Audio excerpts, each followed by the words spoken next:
Support a kinder, more mindful community. Help us continue to provide essential programs by donating today. Every act of kindness counts. Visit awakenpittsburgh.org to give.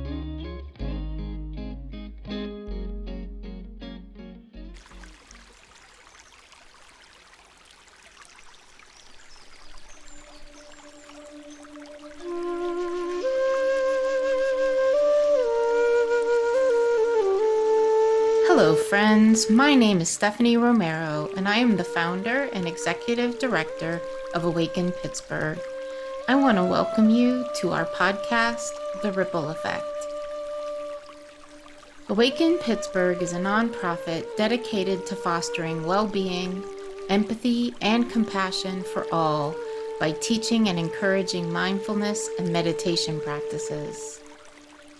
I also want to take a moment to let you know that Awaken Pittsburgh offers many other opportunities for practice and connection.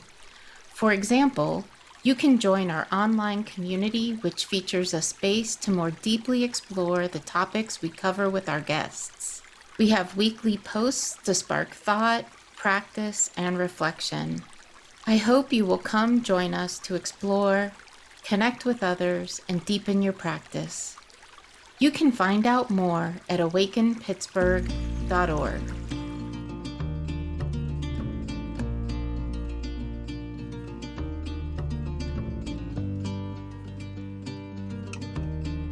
I am really excited to have Larissa Evans on the Ripple Effect podcast today. Larissa is a friend, a colleague, and a dear one in my life. Larissa is also a lifelong practitioner of meditation and yoga. She is a mother and a partner. She loves serving as lead provider of Allegheny Health Network's mindfulness-based intensive therapy group for adults, as well as working with individuals, couples, and families. She has a master's in marriage and family therapy from Virginia Tech and is passionate about systemic and social change. In 2022, she began a grassroots peace project at sopeace.org that encourages American citizens to use their voice to increase harmony in society.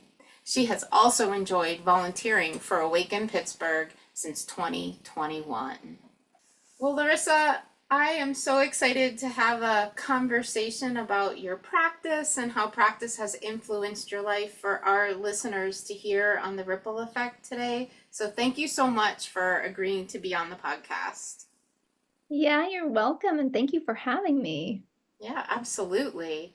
So I always love to just ask people how they found meditation or mindfulness and what it's been like in your life, the role that it's had in your life. Yeah, so for me, meditation and mindfulness has always been a way of connecting more deeply and maybe more truly. And the, the subject that I've been connecting to has changed throughout different phases of my life. And really, I was meditating at a very young age. So like from the ages of maybe 3 to 9, at that time, what I was connecting to was sort of abstract concepts in the universe, like infinite time, infinite space. I used to play this game, this meditation game called I'm Me, and I would think about how I was, in my perception, a soul in this very specific body.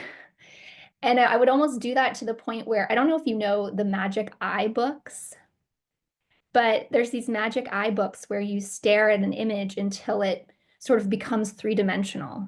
And you try to like look at it a certain way until it becomes three-dimensional. And that was kind of the game that I would play with my consciousness. Like I would almost flip into this different consciousness. That was really fun for me. So I think from the beginning, I had this creativity and playfulness in meditation that led to a sense of discovery. And then, as I got older, as a preteen, I was connecting to prayer and connecting to God and Yeshua or Jesus. And then I was connecting more deeply to myself as I got into my teens and my 20s. And then, in a different way, connecting with the spirit world and maybe different, spiritual beings. And then now here in my 40s, I'm back connecting to really to being in prayer with meditation and connecting to God and Yeshua. And that's been nice too. Well, it's amazing to hear your journey from quite small, right? From Yeah. really quite small. That's pretty. It's, I guess the through line, the word that was coming to me as you were talking was like contemplation. Yeah. It was like that, and in a very playful way. Yeah, cool. And today our topic is nurturing, right? And Mhm. so I'm really curious to hear how you define nurturing in the context of mindfulness and meditation practice. But also professionally, you're a nurturer. So I would love to hear, yeah, your thoughts on just this whole concept of nurturing. I love that because when I was in graduate school for marriage and family therapy, we were taught that therapy is a reparenting process. And in so doing, we are providing our patients with possibly something they never got from their parents, which is being really seen, really heard, you know, somebody being curious in who they really are. Sort of this ideal parent that many of us don't have because our parents were unhealthy as well for various reasons, right?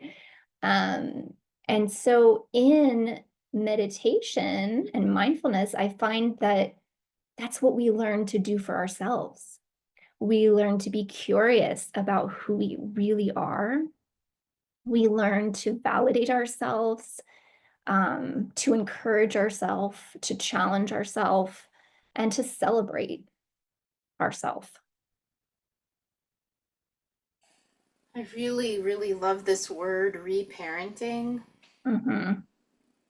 Yeah, I really love that. And I love your framing of it as allowing someone to really be seen and heard. Yes. That's very powerful, and I also am connecting with the way you're linking that to meditation because like before this call, you and I were both talking about how busy we are. Yes, When do we make space to see and hear ourselves? absolutely. Right? And for me, the process of sitting and meditating is creating that space to just be with me, allow my emotions, allow my thoughts, notice, and then choose to just let that flow and be, right? You don't Mhm. need to change it, you don't need to manipulate it, you don't need to fixate on it, it can just be. And I love that that could be reparenting. Like, that's amazing. 100%. It really does feel good when we're able to connect with that. And I think you and I both know it doesn't come necessarily right away on the path of meditation and mindfulness, but in due time, it does come. Yeah, I wonder if there's anything in there about, you have a deep personal practice. You Mhm. also, in your therapeutic practice, guide people in mindfulness and meditation. And I wonder how your own personal practice has supported you to be able to show up in therapy, maybe with an open heart, maybe being able Mhm. to hold space, maybe being able to nurture the other. Like how has that worked for you? Yeah. Well, I think about how that is at large in our world because we talk a lot about the golden rule, right? Treat others as you would like to be treated. However, I find that it really is, no matter what our intention is, we end up treating people how we treat ourselves. And so if our internal world is full of negativity, that shows up. And that can show up whether, we are in the role of a therapist or a parent or a friend or just a neighbor, a fellow citizen. And if we have some inner wars going on that we haven't at least noticed and attended to and recognized, then we aren't able to be as fully present for other people. And so I think what has allowed me to show up for my patients and others is the personal dedication to improvement and to the mindfulness process with myself of coming back around. And sometimes that's been uncomfortable. However, maybe I needed to take a break sometimes from looking at myself. However, I never abandoned that for very long. I came back around to it. Yeah, I think what I'm hearing, part of what I'm hearing and what you're saying is that just that pause to name and notice what's going on inside ourselves can help. I don't want to use the word prevent, but kind of help soothe whatever's going on in there so that it's not being kind of replayed out onto others. Yes. Yeah, I think a lot of people, when they first come to mindfulness and meditation, have this idea, oh, I'm supposed to be super calm or super regulated or super serene. And then, we realize that's not the case. It's just about noticing what is going on and being able to at least step back from it enough to look at it, as you're saying. Process, right? Many years in, there's days we still feel like crud or we have difficulty focusing or what have you. However, overall, it does happen. Yeah. Yeah, it's more like our average shifts, Yes. something like that, right? Our baseline shift. Yes, it does. Our baseline shifts, but there's still the normal ebbs and flows of mood and, all of the things life brings us that create stress and chaos and woof, all of it. It's still there, but your baseline of being able to cope and be resilient has shifted. Yes, I Oh, like that. yeah, Resilient. and like you said, and it doesn't happen right away. It takes time. It takes time. Yeah. I'm just curious if you have any thoughts, since we're on this topic of nurturing, about creating supportive environments that can foster more nurturing relationships. And, you're a mom, I'm a mom. So in our personal lives with our partners, with our kiddos, but also in our workplaces, right? Sometimes we don't think about that word nurturing with colleagues. But I would Yeah, say like that's important. absolutely. It's a shame sometimes that we hear phrases like, well, that's business. No, this is life. This is connecting, whether we're working or not, you know? And I think in some ways it's the same, whether it's in a family, in a different type of community, or at work, where modeling something is really important, as is advocating for your own self-care. So I think about my workplace, where a lot of us, we work in this sort of strip of businesses, but a lot of us will walk around the strip, will loop around the strip once a day. And it's just so lovely. It's like, oh, there's so and so out on his walk today, and I'm going to be on mine later. And in that way, we're telling everybody, like, it's okay to take a break. It's okay to set aside your work and go outside to get some fresh air. It's, essentially in our time today, I feel like that's even more important because work just seems so intense these days. So doing that and showing and not being afraid to practice self-care in the workplace. And maybe it takes a minute, for others to catch on to that. Maybe at first people are like, well, why is she taking a break? And who takes a break anymore? but just continuing to gently yet firmly advocate for that. Same in the family. I know that my partner and my son know how important my journal practice is, and I will say to them, I'm going to go take some time to journal now, and I go to a quiet space, and I do that regularly. And in that way, I'm advocating for that and showing them that they can do the same for themselves as well, whatever their time looks like. And, as a mom, I have to advocate for, self-care isn't necessarily watching YouTube, right? Let's think about some other things that we can do that will engage you in the right ways, in the healthy ways.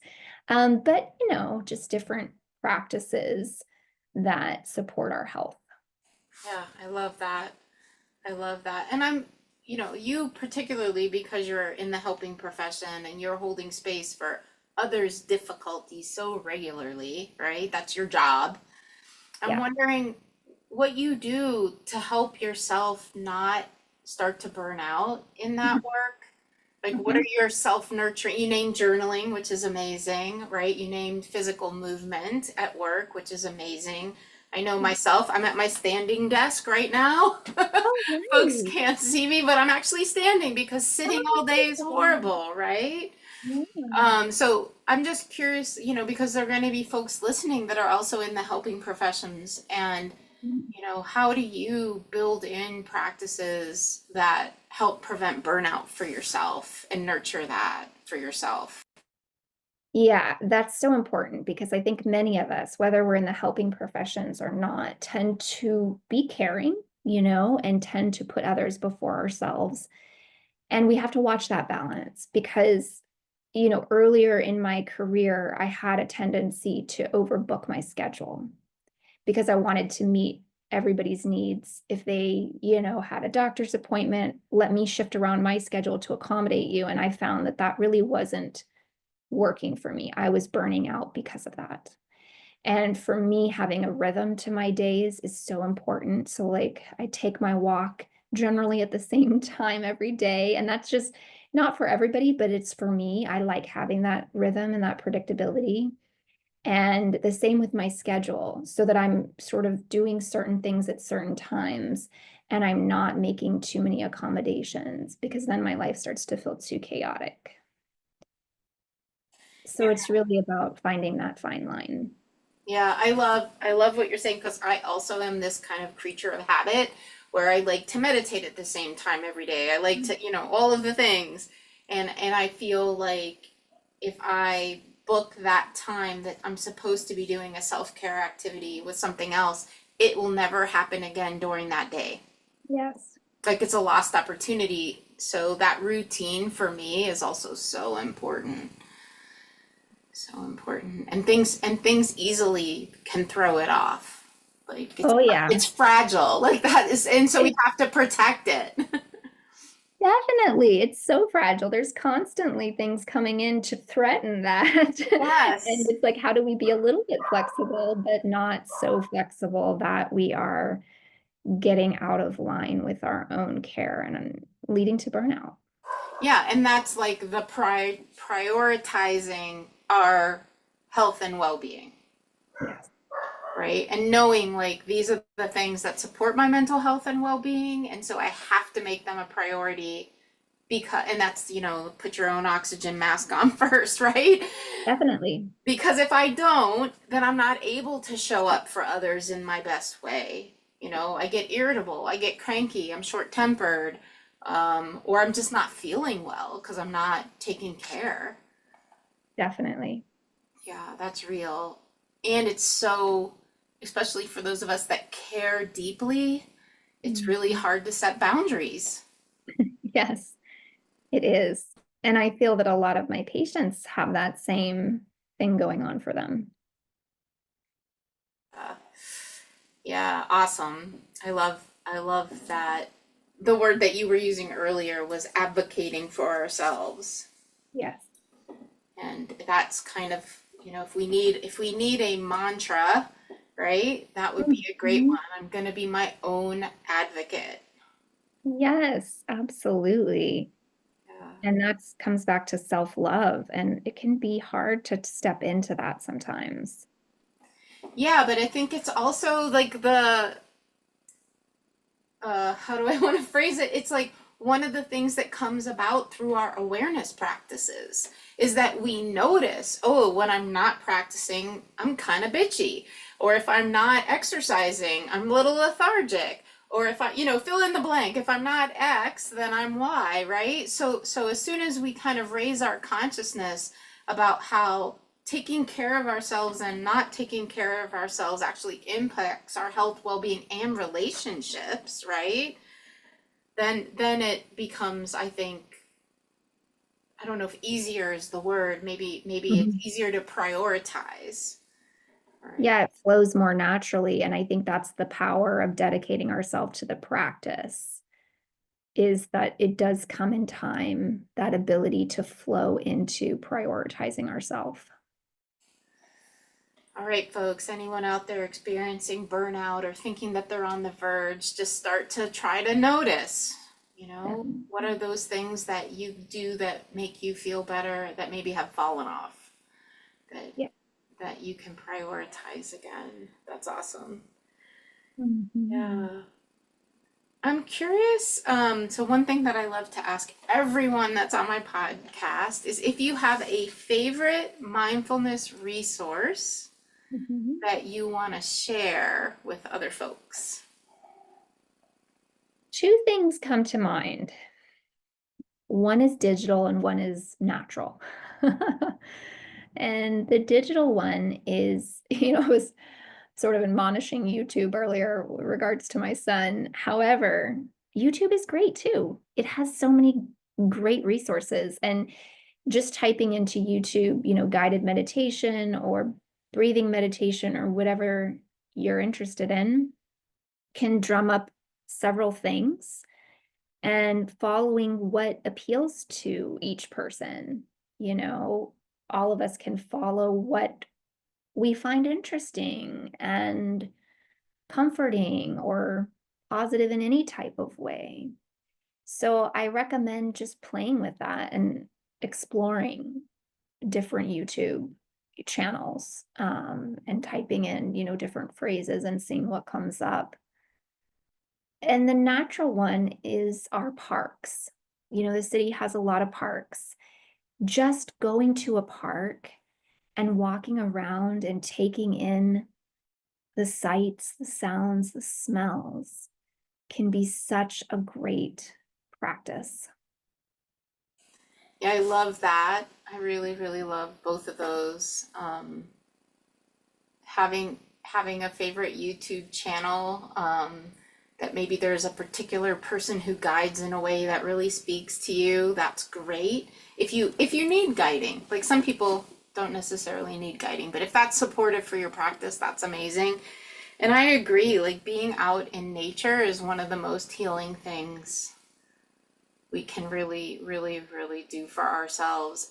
And the way that you described it was almost like a five senses activity in nature. So really notice what you see, notice what you hear, notice, touch that tree bark or whatever. Exactly. And some of that can be really nice, in a park that has open spaces where there's other people. However, I do think that walking in a more densely, almost wooded area, which we have a lot of Mhm. here in Pittsburgh, but a lot of, cities and areas have different spaces like that where it's a little bit more private and you are more deep into nature. That's that's a different experience and one that's really special and soothing. Yeah. Yeah, and Awaken has hosted a collaborator that does forest bathing. And I know that some of the Pittsburgh parks have been collaborating with different contemplative practitioners that offer forest bathing. And so that's like a whole nother, just to put it out there, folks, if you haven't tried forest bathing, it's a really beautiful kind of guided experience in a wooded area. Oh, nice. Yeah, it's really beautiful, really, really lovely. Well, Larissa, was there anything else that you were hoping to talk about related to meditation, mindfulness, the topic of nurturing, anything at all that you wanted to share that we didn't already hit on? There is one thing that comes to mind. Cool. And, as a therapist, I've learned different methods. One of my favorite methods is called internal family systems. And it's especially relevant to this topic of nurturing. It really it teaches you, right? And it does this in the context of therapy. However, if you're not in therapy, you can still explore through books. A couple books that I'll mention is there's a book called Self Therapy by Jay Early. And there's another book called No Bad Parts by Richard Schwartz, who developed the model. However, the model itself is simply bringing you into a more nurturing relationship with the different parts of your brain. And that means like different patterns of thoughts and emotions and behaviors and interactions, right? And so you're learning about your patterns and you're learning to do so in a very nurturing way.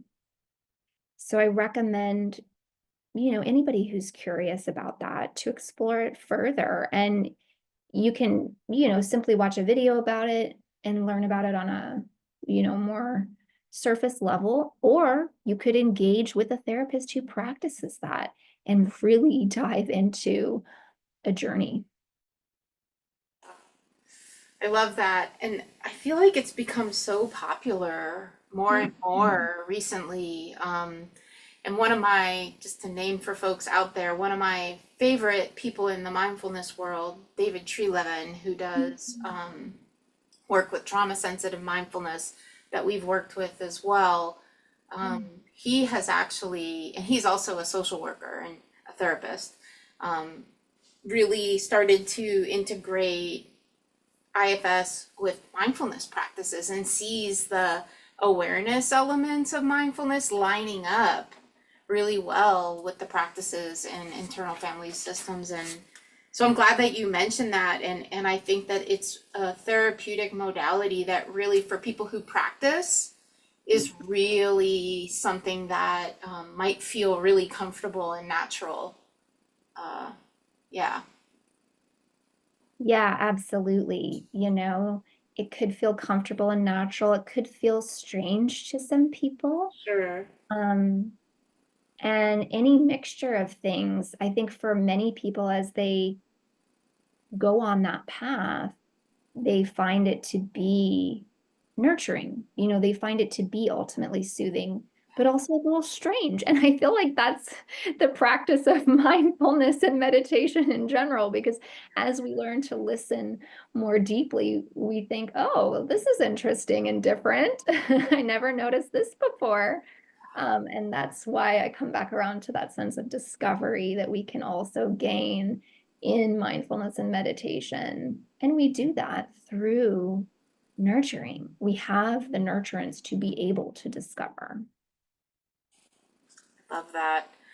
Well, there's the invitation to everyone listening to explore different ways that you've talked about with me today, to find ways to nurture themselves and model nurturing in their lives and find ways to support themselves so that they can be nurturers. Yeah.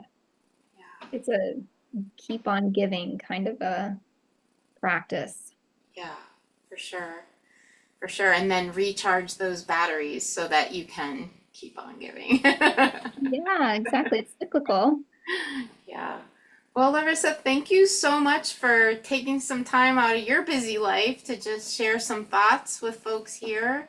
I really appreciate it and have loved reconnecting because it's been a little while.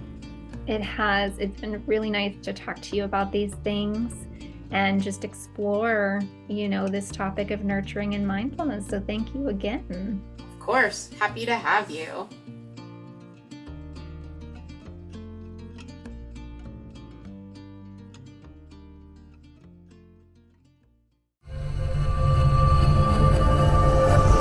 Say Something Studio.